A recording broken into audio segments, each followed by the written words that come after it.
ಕ್ರಿಯೆ ನೆರವೇರಲಿದೆ. ದೃಶ್ಯದಲ್ಲೂ ಕೂಡ ನೋಡ್ತಾ ಇರಬಹುದು, ಬಹಳ ಜನ ಗಣ್ಯರು ಆಗಮಿಸಿದ್ದಾರೆ, ಸಾರ್ವಜನಿಕರಿದ್ದಾರೆ.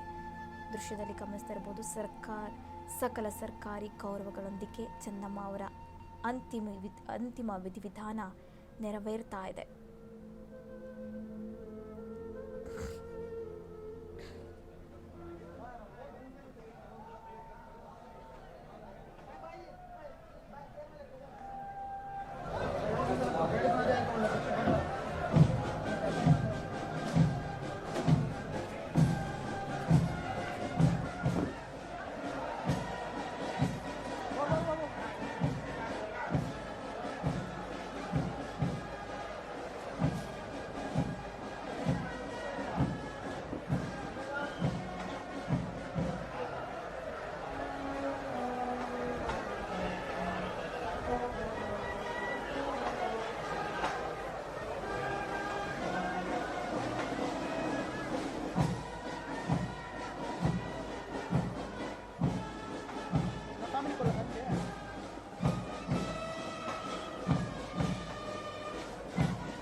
ನಾನು ಫ್ಯಾಮಿಲಿ ಕೊಡ್ತೀನಿ.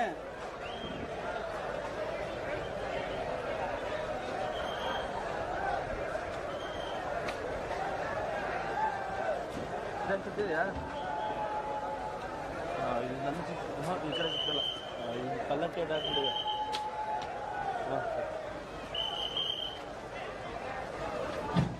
ಹಲೋ ಹಲೋ ಹಲೋ, ಎಲ್ಲರಿಗೂ ನಮಸ್ಕಾರ. ಮಾನ್ಯ ಮಾಜಿ ಪ್ರಧಾನಮಂತ್ರಿಯಾದ ಶ್ರೀ ಎಚ್ ಡಿ ದೇವೇಗೌಡರ ಧರ್ಮಪತ್ನಿ ಶ್ರೀಮತಿ ಚನ್ನಮ್ಮರವರು ಹಸ್ತಾಂತರಾಗಿದ್ದು, ಇವರಿಗೆ ಸಕಲ ಸರ್ಕಾರಿ ಗೌರವಗಳೊಂದಿಗೆ ಮಾನ್ಯತೆ ನೆರವೇರಿಸುತ್ತಿದ್ದು, ಸರ್ಕಾರದ ಮಾನ್ಯ ಮುಖ್ಯಮಂತ್ರಿಯಾದ ಶ್ರೀ ಡಿ ಕೆ ಶಿವಕುಮಾರ್ ಸಹಾಯದಿಂದ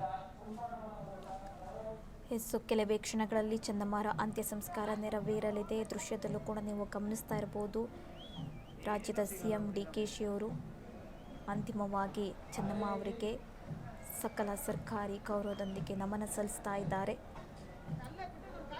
ಸಕಲ ಸರ್ಕಾರಿ ಗೌರವದೊಂದಿಗೆ ಚೆನ್ನಮ್ಮ ಅವರ ಅಂತಿಮ ವಿಧಿವಿಧಾನ ನೆರವೇರ್ತಾ ಇರುವಂಥದ್ದು. ರಾಜ್ಯದ ಸಿಎಂ ಡಿ ಕೆ ಶಿ ಅವರು ಕೂಡ ಅಂತಿಮವಾಗಿ ಚೆನ್ನಮ್ಮ ಅವರಿಗೆ ನಮನ ಸಲ್ಲಿಸಿದ್ದಾರೆ.